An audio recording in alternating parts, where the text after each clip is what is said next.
A paz do Senhor Jesus. Estamos aqui mais uma vez para a leitura. Vamos acompanhar hoje 2 Crônicas do capítulo 13 ao 16. Espírito Santo de Deus, clamamos o teu poder sobre nós. Ensina-nos a ler a tua palavra. Ensina-nos a orar como convém. Estamos aqui diante da tua preciosa palavra. Fala conosco, em nome de Jesus.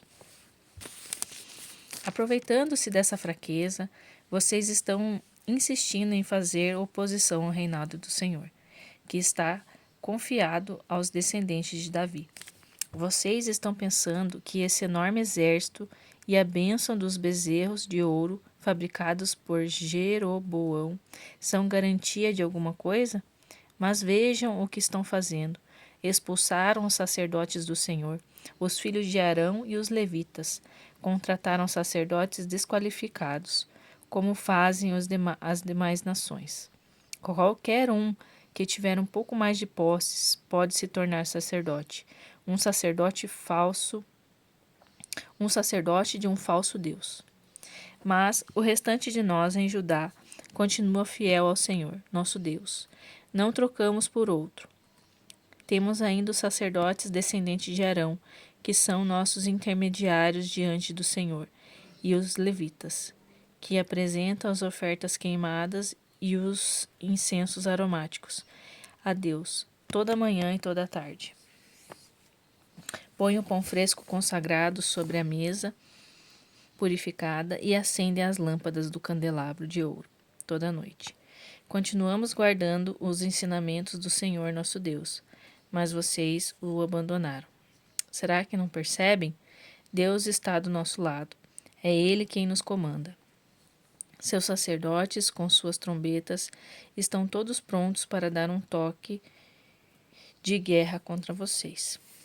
Ó Israel, não lute contra o Senhor, o Deus de seus antepassados. Vocês não vencerão. Enquanto Abias falava, Jeroboão mandou os seus soldados darem a volta por trás e pegá-los de surpresa. Jeroboão estava diante do exército de Judá, e os seus soldados arrumaram uma emboscada por trás.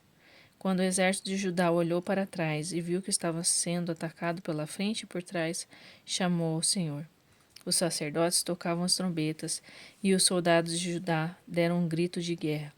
Ao som do grito de guerra, Deus derrotou Jeroboão e todo o exército de Israel diante de Abias e de Judá. O exército de Israel se dispersou diante de Judá.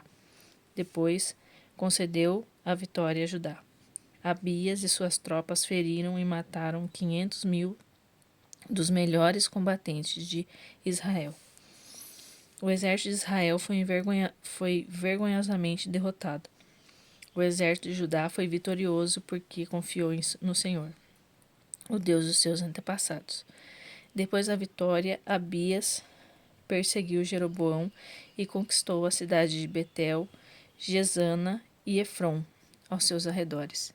Enquanto Abias viveu, Jeroboão nunca mais se recuperou dessa derrota, até que ele morreu ferido pelo Senhor. Mesmo nesse período, Abias se fortaleceu. Teve 14 mulheres e 22 filhos e 16 filhas. O restante da história de Abias e o que ele fez e disse está tudo registrado no escrito do profeta Ido. Rei Asa. Abias morreu e foi sepultado com os seus antepassados na cidade de Davi. Seu filho Asa foi seu sucessor. O país teve paz nos primeiros 10 anos do reinado de Asa. Asa foi um bom rei. Ele agiu corretamente diante do Senhor e promoveu uma verdadeira limpeza.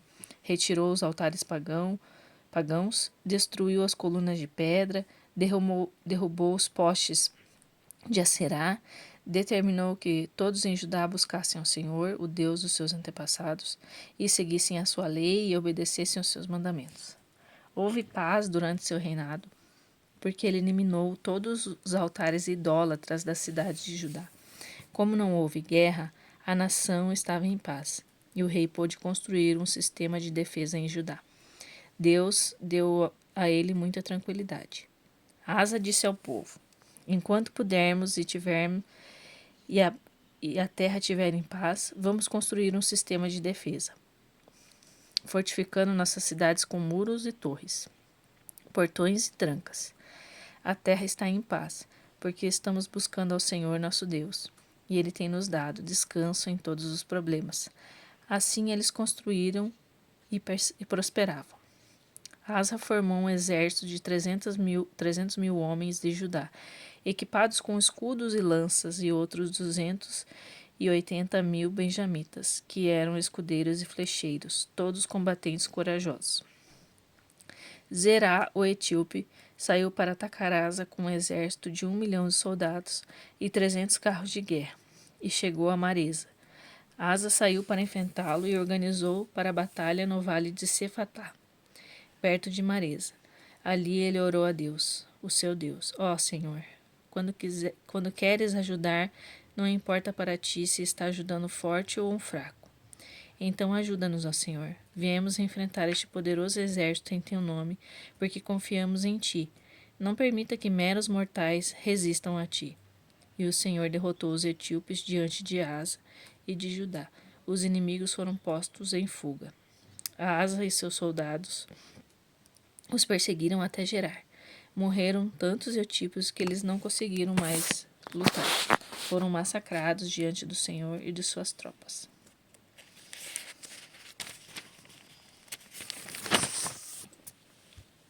Judá os saqueou, levando tudo o que eles tinham de valor.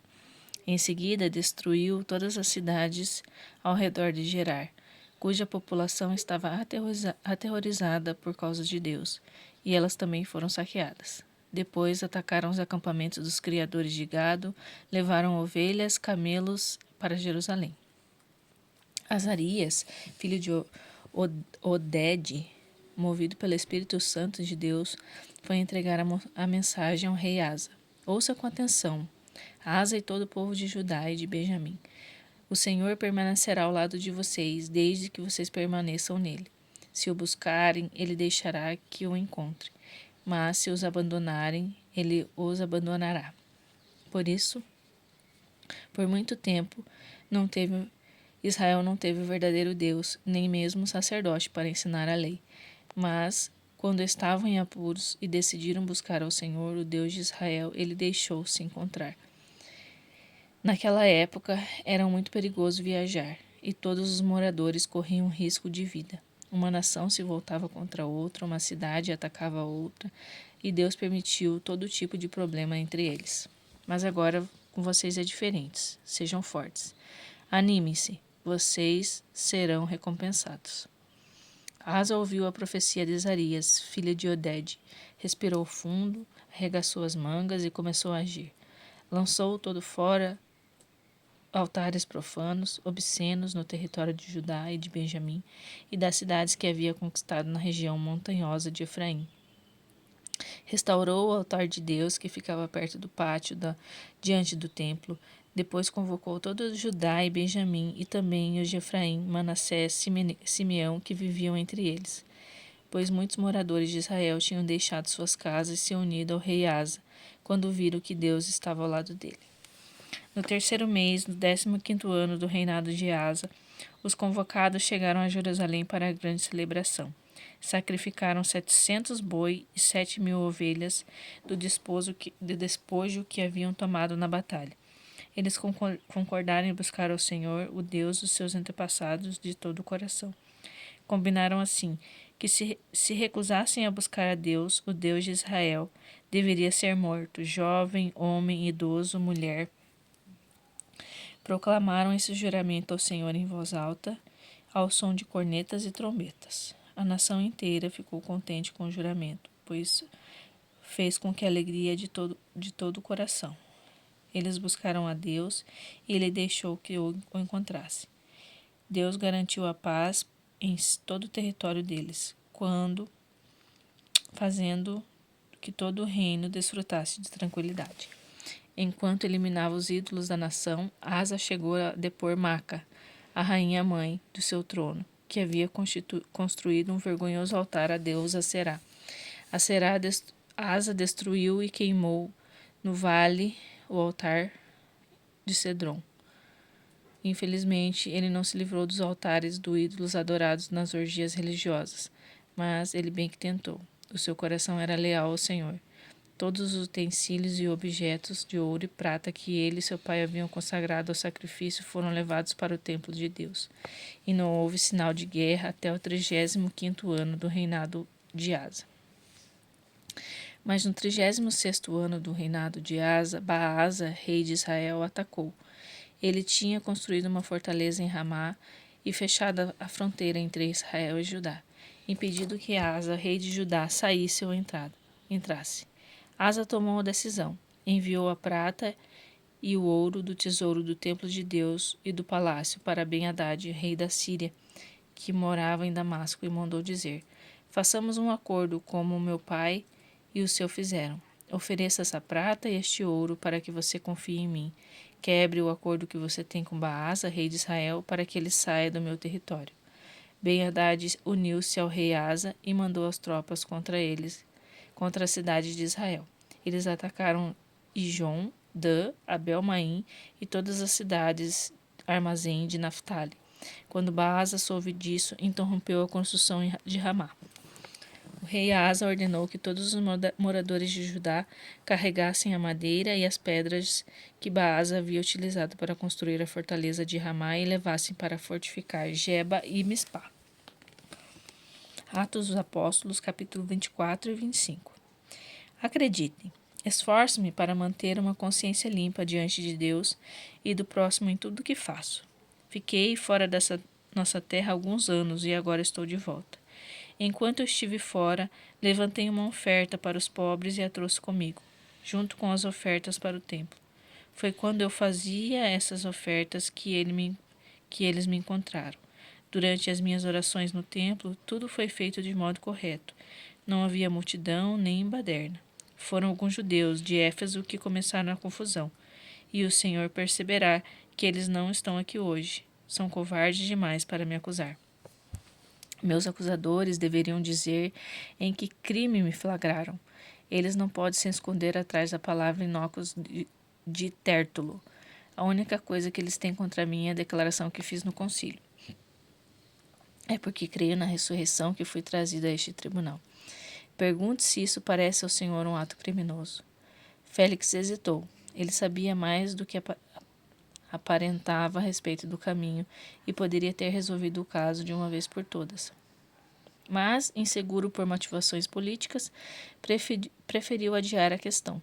Por isso declarou: quando o capitão Lisias vier, eu vou decidir o caso.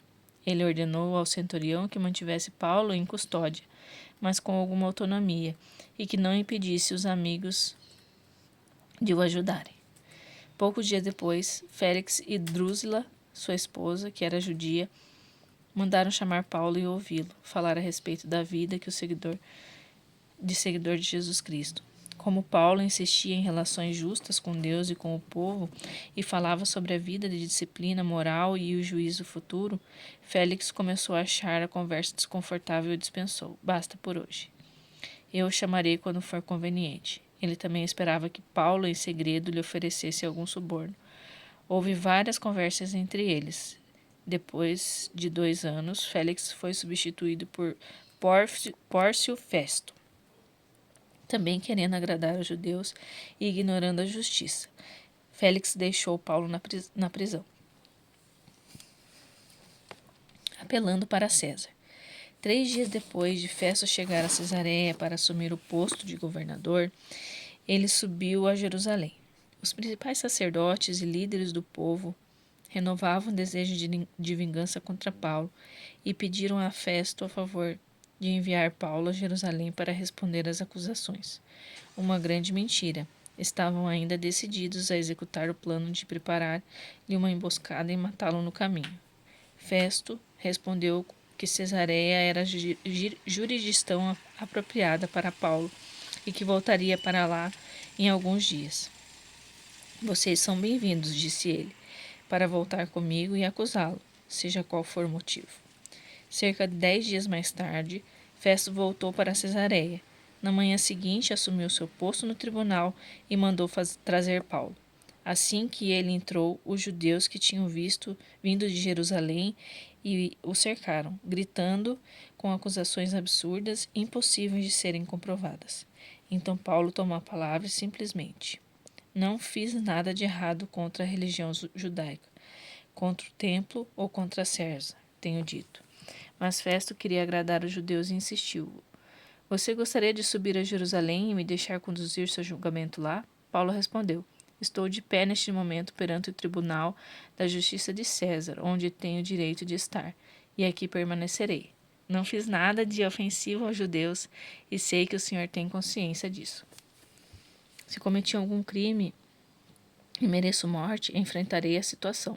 Mas, se não há base para essas acusações, e o Senhor sabe que não há, ninguém pode me obrigar a prosseguir com este absurdo. Estamos perdendo tempo aqui. Apelo a César.